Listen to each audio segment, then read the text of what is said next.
We'll let that little cheer suffice as our bell ringing to start the meeting. And welcome to all the Rotarians, guests, and especially our speaker, Marc Folk. Welcome. We're going to start out with Sierra. Good to see you. Like to have you do a reflection for us, followed by Mike McIntyre leading us in the pledge. And if you'll, after Sierra's done, if you'll all stand for Mike. Well, good afternoon, everybody. Like President Bob said, my name's Sierra Hutton, and I am a member now for like 2 years. Wow. But it's funny that our group was discussing the snow coming up because I thought that was actually going to be a great intro to my reflection. So I think it's really easy in times like today where we have everything at our fingertips to forget to be grateful for what we have. Being a young woman who grew up in a crazy life, I know what it's like to be outside when it's very cold, and we have plenty of people around us who are going to be outside this week when the snow is coming down. So I would really like to take this time for y'all to remember and just be grateful for the things that you have. Be grateful for what seems so like, oh yeah, we just have that, like your home and your vehicle and those who support you. Just be really grateful for that. So that kind of leads me into the prayer that I have today. So if you are the praying type, please bow your head. Dear God, thank you for your amazing power and work in our lives. Thank you for your goodness and for your blessings over us. Thank you that you are able to bring hope through even the toughest of times, strengthening us for our purposes. Thank you for your great love and care. Thank you for your mercy and grace. Thank you that you are always with us and will never leave us. Thank you for your incredible sacrifice so that we might have freedom and life. Forgive us when we don't thank you enough for who you are, for all that you do, for all that you have given us. Help us to set our eyes and our hearts on our fresh. Renew our spirits, fill us with your peace and joy. We love you and we need you in this day and every day. We give you praise and thanks, and for you alone are worthy. In Jesus' name, amen. Thank you. If I could all have you stand for the Pledge of Allegiance. I pledge allegiance to the flag of the United States of America and to the republic for which it stands, one nation, under God, indivisible, with liberty and justice for all. Thank you.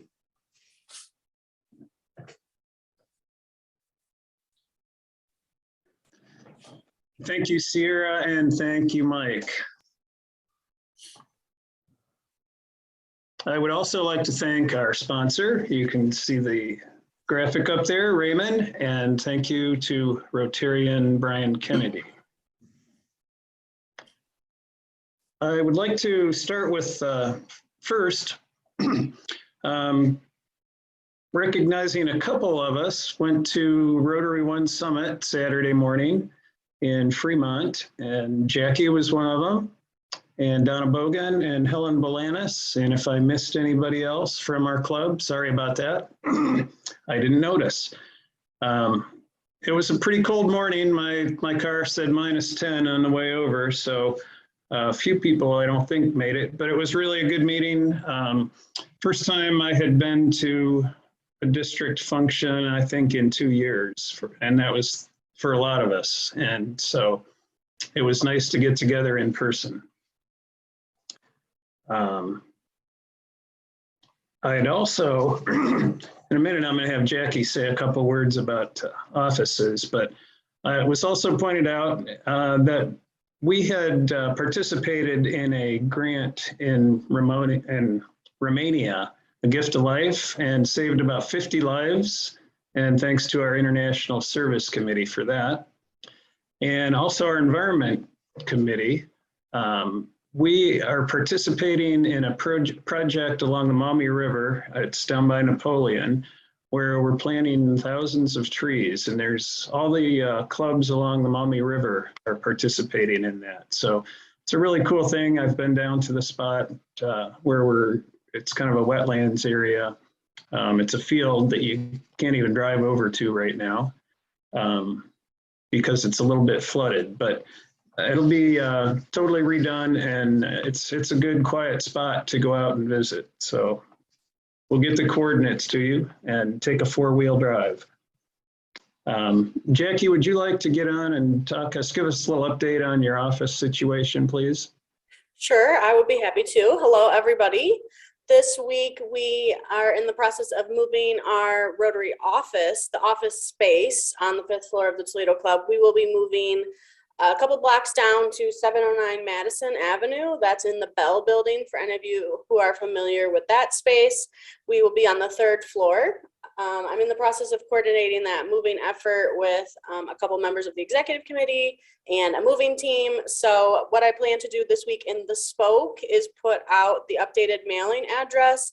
And I also will put the contact information in the Monday morning email reminders, just as a constant frame of mind, so that way you guys know where to send new mail to.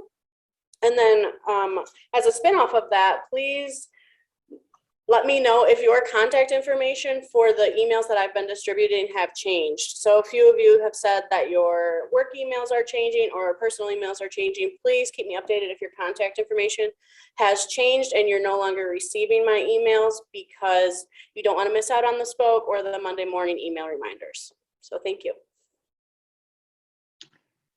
Thanks, Jackie. And since I know, don't take the many changes of addresses as an excuse for not paying your dues and for not donating to the foundation. So please do both of those things. Next, I'm going to introduce Candace Harrison, who will introduce our speaker. But Candace was just named the president of the Press Club, a tremendous honor. And Candace is also a new board member. So Candace, we're all happy for you and proud to have you as one of us. And would you please introduce Marc? Absolutely. And thank you for the recognition. I sincerely appreciate it. So I do want to get a chance to, and thank you guys for the chance to introduce Marc. I have the profound honor of serving as a member of the Arts Commission Board, where he serves as the president and chief executive officer. Marc began his work with the Arts Commission in 1996 as an instructor of the Young Artists at Work program, and has since worked with passionate dedication to advance the arts, culture, and community development in the Toledo region. Marc represents the Arts Commission on various national and regional committees to advocate and promote the development of the arts. He served for 3 years as the president of the Ohio Citizens for Arts, is past co-chair of the Toledo Area Cultural Leaders, also known as TACL, which is basically a consortium, if you will, of all of the arts and arts organizations in the community, their leadership, so that they can all get together and be on one accord. He's the executive committee member of the United States Urban Arts Federation. He is a 2006 recipient of the 20 Under 40 Leadership Award, a 2009 winner of the Ohio Arts Council Governor's Award for Arts Administration, and in 2010, he was recognized as the University of Toledo Outstanding Alumnus in the Arts. In 2018, he was awarded the Ray Hanley Innovation Award by the Americans for Arts and Recognition of Outstanding Individual Contributions to the Art Culture in American Cities. He has served not 1, 2, 3, or 4, but a 5-time grants panelist for the National Endowment for the Arts, which is huge, and most recently for both CARES and American Rescue Plan Acts. He is a 1998 graduate of the University of Toledo with a bachelor in fine arts and sculptures and a minor in printmaking. And it says here he's a DJ, and it says he's a DJ like he's a DJ. No, he is one of the best DJs ever.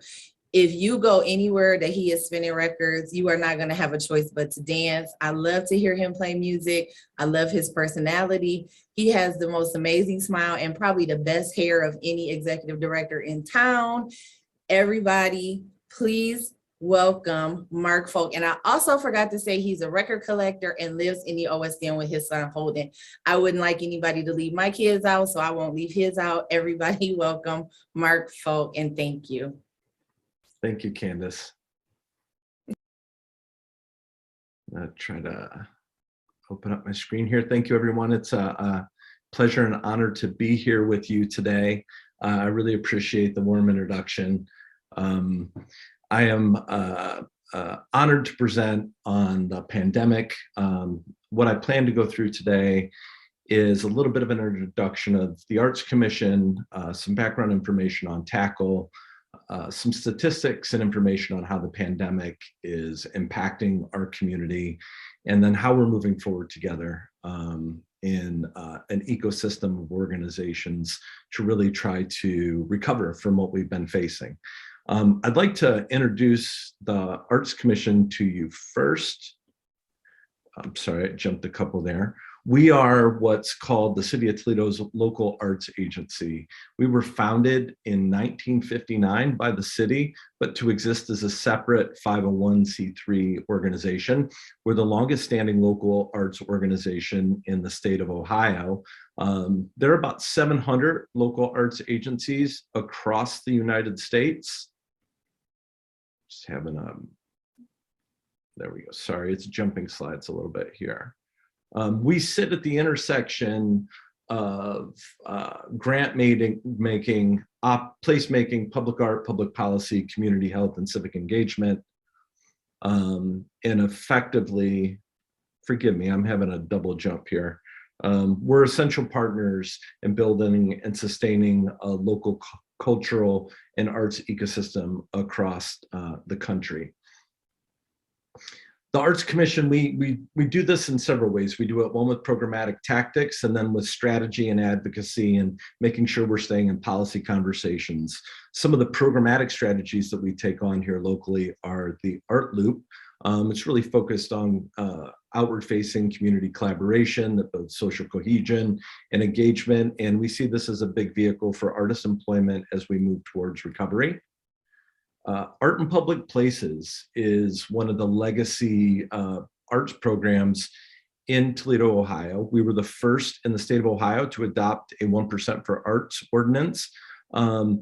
It's for public art on City of Toledo property. And then we have a host of other partnerships. Here you see a partnership with ProMedica for a mural by local artist Tony Touch under the Pump House in Promenade Park. We've got some great things coming with the county commissioners and the Metro Parks, and additional projects with ProMedica coming up this year. We offer artist services through the Toledo Lucas County Relief Grant Program to local artists, and through a couple other grants programs we operate and really work to elevate and build capacity for those artists. We do deep neighborhood work in what we refer to as the original suburbs, some of the neighborhoods that are surrounding downtown. We really use the arts to create a platform to explore social issues and help those issues be resolved through resource and networking. We're really excited to be working on the Culture Trail framework that creates mapping of development projects, cultural assets, organizations, public art, and community assets in and around downtown to help inform development moving forward. And the Momentum Festival, where we bring large-scale interactive public artworks into the public space, celebrate our rich history in glass. And there's a topic for a future presentation. 2022 has been identified by the United Nations as the International Year of Glass. And with Toledo's rich history, there's already a significant community initiative organizing to help celebrate one of the things that makes us great and unique. And then youth services. Through our Young Artist at Work program in the summer, we become one of the largest employers of young people in the Toledo area. Last year, we employed 70 14 to 18-year-olds who work for minimum wage under the instruction of local artists to do large-scale public art projects. So if you think about the windows at Madison and Huron, those were all designed by apprentices this last year in order to help with the beautification efforts in advance of Solheim Cup. We're also working with the juvenile justice system to start some restorative and extend some restorative justice programming through the arts. As we move into 2022, we're moving out of rescue, hopefully into recovery. But certainly COVID continues. I miss not being with you all in person today. As we move through this time, we really remain centered on a set of values. Art is work, and we believe it's important to continue building capacity for the creative industries here. We want to continue to enhance public space through the arts. We'll fill our role as a local arts agency through grants administration to help secure and distribute resources and help our ecosystem come out of this moment. Always deepening our work in inclusion, diversity, equity, and access. We know that the arts are critical components to bring us together and build social cohesion and create a sense of belonging and attachment to place. And again, I'm going to talk about ecosystems here quite a bit, but the pandemic has really shaken up, and depending on, or regardless of your scale, you function within an ecosystem. It's shaken up the global ecosystem. It's shaken up our local ecosystem, and networking and working together is the pathway to use those ecosystems to move again to recovery. We're also in a historic moment of societal inflection. We're going through the largest moment of collective civic trauma since the Second World War. We're going to need to find pathways to heal out of that. We certainly believe arts and culture play a role in that. We had the greatest call for racial justice and equity in a generation. And we believe deeply in our role in helping to advance that work for our community, as well as pursuing economic justice and providing equitable distribution of resources and working against past policies like redlining, and using culture to celebrate place. And then I think the more hopeful side of this is 3 years ago, none of us thought we would be going through a pandemic and sitting in our homes or offices, Zooming to be together. With all these other challenges we faced, including political divisions, we had just as much potential for a new civic imagination and imagining what a more just and equitable world looks like, and how we can rebuild that as we come out of what I refer to as the great shakeup of the last couple of years. We do that again by building ecosystems, which are essentially a complex network of interconnected systems. And Candace mentioned the Toledo Area Cultural Leaders earlier on. TACL is a group of around 20 cultural organizations that have been meeting over the last 15 years to build collaboration, collegiality, to advocate for peer learning, and to really build the ecosystem of Toledo's cultural arts infrastructure together into a network that's more fluid, connected, and ready to mobilize when we hit moments like we have with the pandemic. This originally was formulated on size, and we'll be adding more organizations to this group as we work towards making sure we're as inclusive as we expect others to be. TACL essentially champions, promotes, and advocates for the arts and creative organizations to ensure that the region is an outstanding place into which create, live, work, learn, and visit. Pre-pandemic impact on Northwest Ohio, we had over 200 million in combined annual budgets, $5 million in marketing spent annually, 12 million annual visitors, and 13,000 activities with over 2,000 employers, making us a really big portion of the economy here. The pre-COVID Lucas County data, and we had this commission specifically to look at a real tight version of the arts and culture ecosystem. They employ nearly 2,800 people in the county. If you look at ancillary creative businesses, that number jumps up to 4,700 people, and there's 698 businesses. So it's a huge portion of the local economy. Going directly and a little tighter into a tighter version of the arts and culture sector, 43% of those people are independent writers, independent artists, writers, and performers. The nonprofit arts sector had annual revenues of over 62 million. And this additional ancillary benefit to the community that 70% of attendees to arts events spend at least an additional $31 every time they go out. So maybe that's a hotel, a dinner, your parking, your cocktails. There's a really big multiplier event for our local economy. And it may be a part of the reason there are so many bars and restaurants in our downtown. One moment here. For some reason, it's not letting me advance. And then COVID shows up and in a dime changes everything. And we're all forced to pivot and adjust in how we're going to react to this moment. And we saw a devastating impact on the arts and cultural sector here in Northwest Ohio. At a point of full shutdown, our artists were losing about $332,000 a week in income.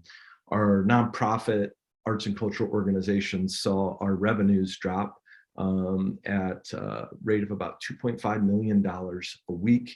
And then we had those compound losses in the industries that were related to arts and culture in those restaurants and hospitality and other leisure formats.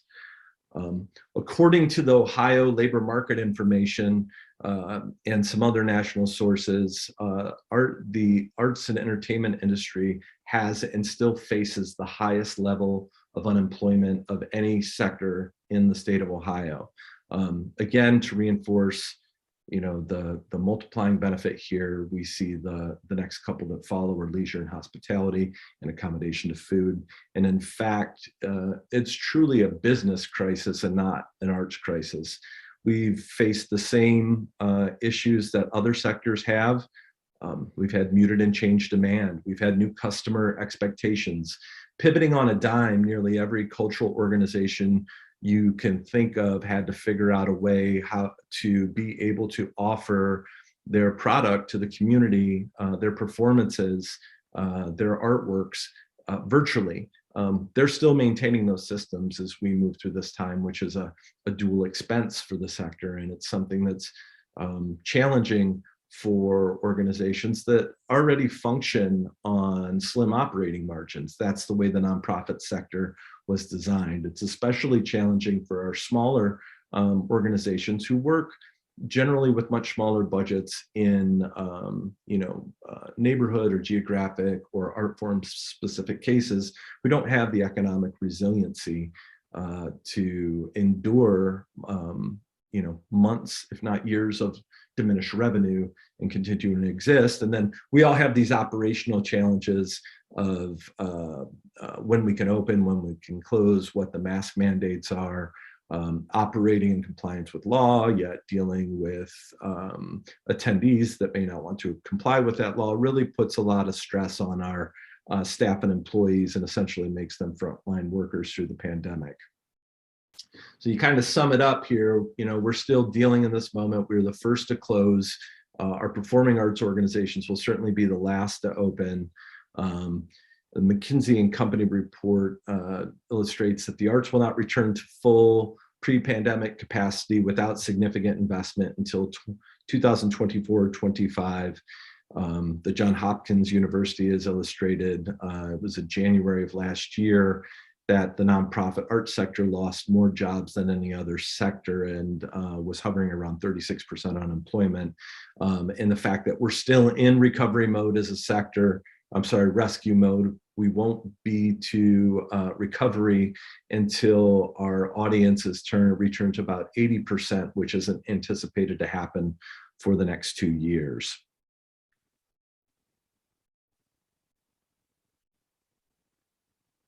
We have been able to take advantage of many of the programs that have been made available to help businesses endure the pandemic: payroll protection, employee retention tax credit, the CARES Act, the Toledo Lucas County Arts Relief Grant Fund, the SVOG Fund, and hopefully as we continue to move forward, the American Rescue Plan Act.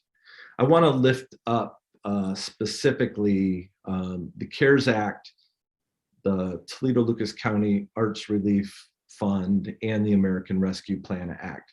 There's a real kind of cascading impact here and a domino effect as we work to help secure the sector in real time as we go through the pandemic.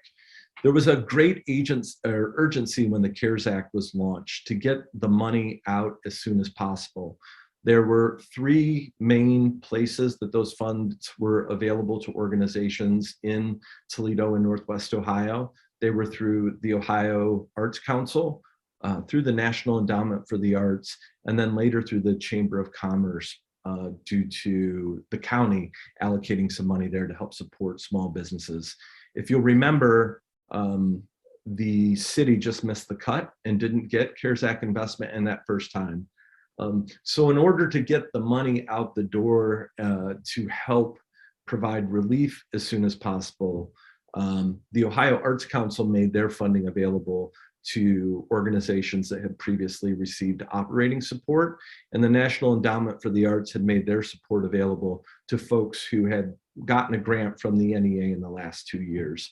Well, what that did was, in its intention to get the funds out the door as fast as possible, it created an inequity and excluded all of our artists in our community, as well as our smaller organizations, from being able to access any funding. We at the Arts Commission began to immediately work with the city and county to try to find out if there were some resources that would be available, if there's a way that we could help those portions of the creative economy find a sense of, I guess rescue is the only way to put it, as we went through wave after wave of the pandemic. We found a silver lining when Governor DeWine had chosen to refund the worker comp payments to businesses and municipalities. And through that funding, which was unrestricted in the city and the county, we were able to create the Toledo Lucas County Arts Relief Grant Fund. We were, again, going into the first quarter of 2021, which was, again, another shutdown was looming. Our artists and organizations had no opportunity for performances, no festivals, no gallery shows, no fundraisers, and no opportunity to earn income. Through the investment that was made, we were able to get a program set up, marketed, launched, applications in, and grant dollars out to the community within 40 days, which is really incredible, and due to the good work of our staff at the Arts Commission. And we were able to help support some critical community organizations like the African American Legacy Project, the Collingwood Arts Center, the Sophia Quintero Center, and then going all the way out to the Anthony Wayne Arts Council, again, throughout the city and county, supporting those most vulnerable entities, as well as extending grants out to 190 artists across the region to help them endure the pandemic. And it was really a choice of, it was food or heat at that point. They had lost income for so long. So this was truly a great rescue effort. And I can't lift up enough the mayor, the county commissioners, and the city council for making that happen. But it was also critical to our ability to secure future resources here. We were able to take that funding data that we got and advocate at the federal level. When this new administration came into the White House, we were invited, we were one of 9 local arts agencies across the United States, invited to meet with the staff leadership of the National Endowment for the Arts and the White House liaison to inform them how their funding can change to make sure it impacted equitably communities like Toledo, Ohio, and others who had been unintentionally left behind. And that moves us forward into the American Rescue Plan Act. Knowing all these changing sources, the dynamics and challenges that are facing the ecosystem, the fact that we're moving through a cultural crisis, a business crisis, and all these other challenges, TACL began to organize with the city and county to ask for a portion of these funds, to request a portion of these funds to help support our local ecosystem as we move from rescue to recovery. And again, I just want to, lift up our mayor, our city council, our county commissioners. In December, the arts were included in the jobs and economic development portion of the mayor's recovery plan. That architecture and framework was approved by council in December, and earlier this month, the county has also approved their framework. That will provide the opportunity to set up a granting system for $4 million to large and mid-sized organizations, an additional $1.5 million to small organizations and individual artists. Both of those funds will roll out over the next couple of years. With these dollars, there is the opportunity for a 3 to 5 year funding range to help the organizations move back to as close as what will be normal or a new normal as possible. And then an additional fund to support staff and build capacity for the overall cultural sector, so our ecosystem is more connected and more resilient as we go into the future. I mentioned the impact of the Toledo Lucas County Arts Relief Grant Fund on securing national funding. I'm honored to tell you that Toledo, Ohio was selected as one of only 66 organizations across the United States to receive sub-granting dollars from the National Endowment for the Arts. One of only 23 at the top and highest level of funding possible, which is $500,000. So when you look at that recipient list, you're looking at Miami, you're looking at Seattle, you're looking at Los Angeles, you're looking at Toledo. And I think that's just a real testimony to the quality of organizations and the cultural life we have in our community. That funding also, I mentioned, political divisions. We hear a lot in our field about urban and rural divisions. We specifically wrote the grant to help build connections and help support the ecosystem across those boundaries, and received $350,000 to sub-grant to organizations with budget of less than $300,000 across 15 counties in Northwest Ohio to really help play our role in supporting the region. There is another $100,000 there to employ local artists through Arts Commission programming, and some funding there to help us with the general administration there. As we move forward through the pandemic, we have been included in the framework, but we still have much work to do to have the appropriations approved so we can get the funding out and get it into the community. We, once we're able to secure those funds or have a firm timeline, we'll be able to launch that application process. And while all of that's happening, and as we roll into the next year or two ahead, we're going to continue, we'll do it well beyond that, but specifically related to the pandemic, continue to advocate for resources and policy that will help continue to move this really vital portion of our community and economy forward.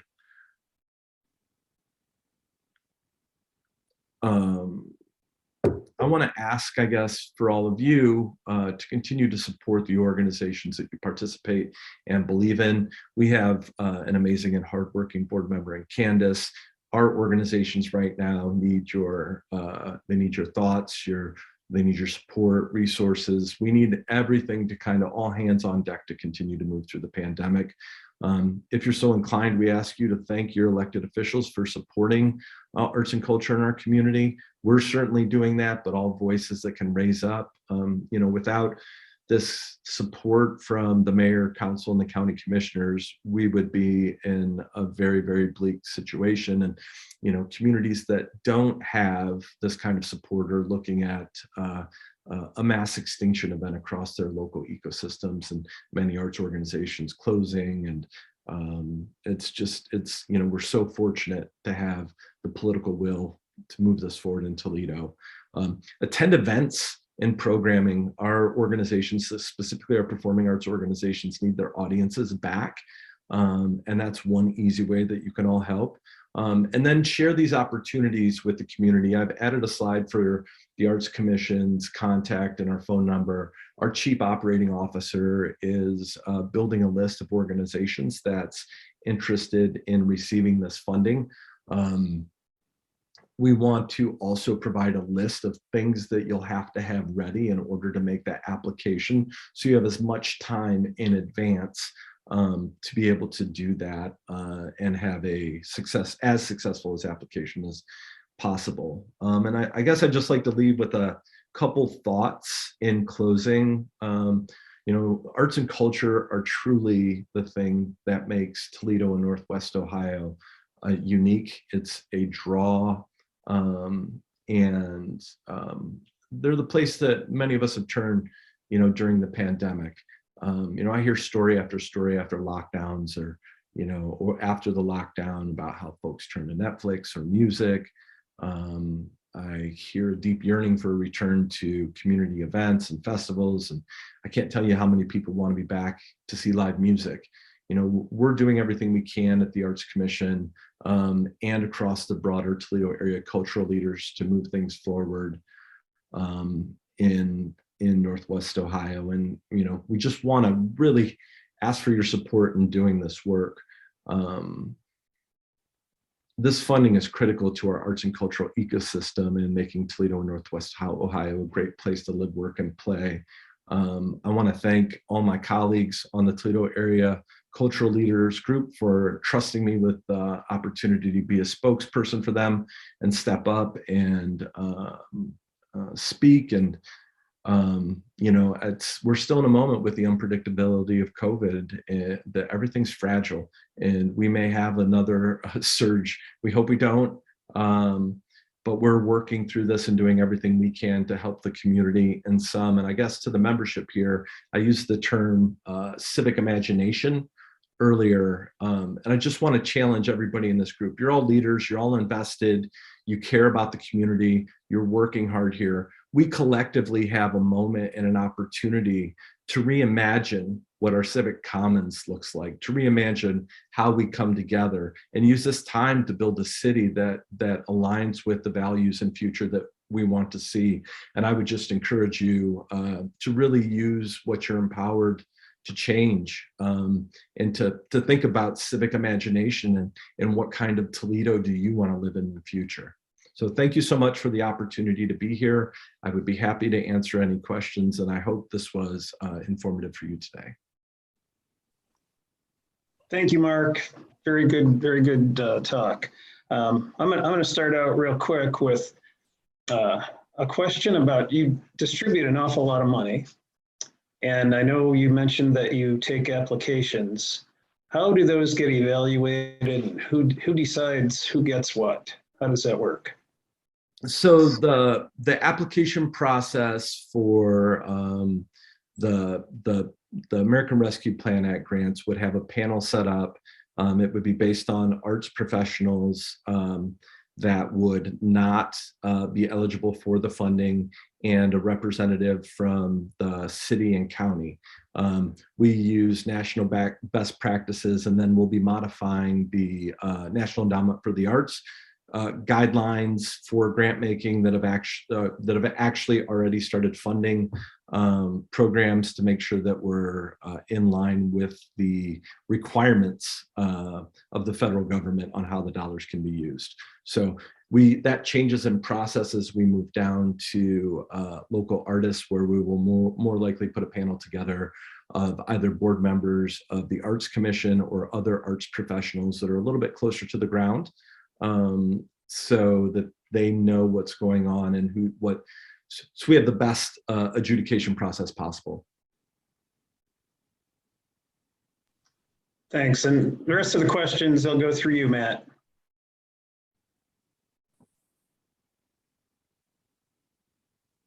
Hi, Mark. Hi, Mari. This is not a question. It is a reinforcement and an emphasizing of the comment that you conveyed, the importance, how important the arts are to our community from a healing standpoint, from a coming together standpoint. We had a concert, the symphony had a concert Saturday night that was Queens of Soul, and it was at the Peristyle, and it was a virtual sellout. And I never realized until I was in that house how impactful seeing 1,000 people under one roof coming together the diversity in the crowd was absolutely breathtaking. And to feel the energy and that sense of people coming together after so long, there's no way to duplicate it by streaming it. It's the experience of coming together and that touching and having the common experience. It truly is the healing power of the arts that we all need, whether people recognize it on a conscious level or not. So thanks, Mark. Thank you, Mari.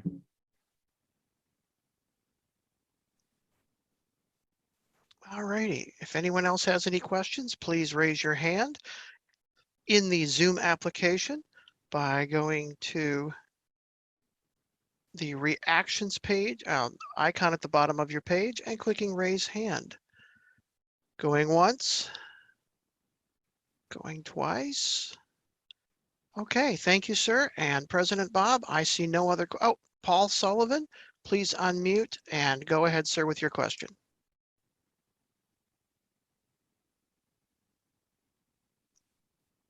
You're still muted, sir. Got it. Hey, Mark. Hey, Paul. Hey, just like Mari, I guess I want to chime in and say thank you for your leadership. I think the last 15 years with the Arts Commission has really shown the community what is possible and how important it is. What are some of the things you look to see coming in, say, the next decade? Toledo right now is the only major metropolitan area in the state of Ohio with some form of dedicated funding stream for arts and culture. You've got a united, the oldest workplace giving campaign for the arts down in Cincy with Arts Wave, ranging over to Cuyahoga County, where they generate about $12 million a year from a tobacco excise tax to support arts and culture. There are private foundations over in the Akron area. So I think for me to see the long-term stability of the community, there needs to be some kind of centralized funding source for arts and culture that can help reinforce this framework so it's not vulnerable over and over again. And in those, all businesses this way, but it's a little bit leaner in the nonprofit sector. We're vulnerable annually. We have to raise everything every year to do what we do. And if any pressure that can be taken off of that, it would offer more enriching programming for the community. I really want to see the trend that we're on and to continue to see more audiences that are representative of our community. And then, I could go on this topic, so I'll just be brief. I think what I want to see in the next 10 years with so much division in this country, I feel that the arts are uniquely positioned to help build democracy and help build a sense of belonging in a way that can bring us together. It's a safe platform to express multiple views that can connect and really help shape and transform minds and open people up to alternate perspectives than their own. And I want to see more of that activity in the next several years. Well, thank you, and keep up the good work. You and Jen do a great job. Thank you. I'd like to give a shout out to our Chief Operating Officer, Jennifer Jarrett, who's receiving milestone awards this year as well. She's the backbone and my partner in all this work at the Arts Commission. I just want to make sure to lift her up. Okay, at this time, I am showing no other questions, whether virtually or with their actual hand in the air. So President Bob, back to you, sir. Thanks, Matt. And thank you, Mark, for a tremendous presentation. And in our appreciation, we would like to present you with a book called Historical Tales of Toledo. And there you see it, by past President Clint Mock. And in addition, we would like to make a donation to the Polio Plus Fund in your name. So again, thank you so much. And hopefully we'll get the book in the mail. Yeah, wonderful. Thank you. And again, thank you for the opportunity to be able to share this work with your membership. And thank you for all that you do for the community. You're welcome. Thanks. Next, I know that most of you know that Wednesday is Groundhog Day. So in honor of Groundhog Day, I would like to present Buckeye Chuck Mann for today's Chuckles.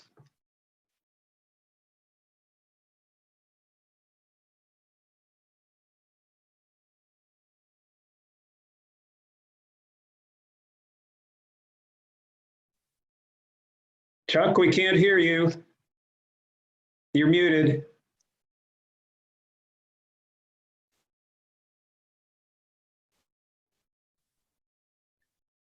Okay, so that's it. We'll see you next. Oh, no. Hello, Mark. Here's one to put in your first aid kit. The earth without art is, write it down and you'll figure that one out. I have the bumper sticker, Chuck. I don't doubt that. How did Salvatore Dali like to start his mornings? And the answer is with a bowl of cereal and milk. I went to my grandkids' school for an art exhibition. It was pay-per-view. Pablo Picasso was hard at work when a burglar arrived at his studio. The burglar got away, but Picasso said he could draw what the man looked like. Because of his drawing, the police arrested the Minister of Labor, a monk, a kitchen sink, and the Eiffel Tower. And finally, one of my art students made a voodoo doll of me after I specifically told her not to. I feel like I've been stabbed in the back. President Bob. Thanks once again for giving us a laugh, Chuck. Always appreciate it. And thanks also, Sierra and Mike, for starting us off today, Jackie for chiming in, Candace for the introductions, and especially the behind the scenes, Matt, thank you so much, and Walter McGee, who gets all the speakers in line, and our program committee. So thanks everybody for making all this happen. Our next meeting is February 7th, and that is supposed to be an in-person meeting at this time. And our guest speaker will be Quentin Roberts. There you go, Dean of Workforce and Community Services at Owens. The program committee will be meeting on February 7th after our meeting. And I believe they will do probably both in person and they might Zoom. I'm not sure how that's going to work yet. But that's all I have today. Thanks again, everybody, and stay warm this week. Have a great week.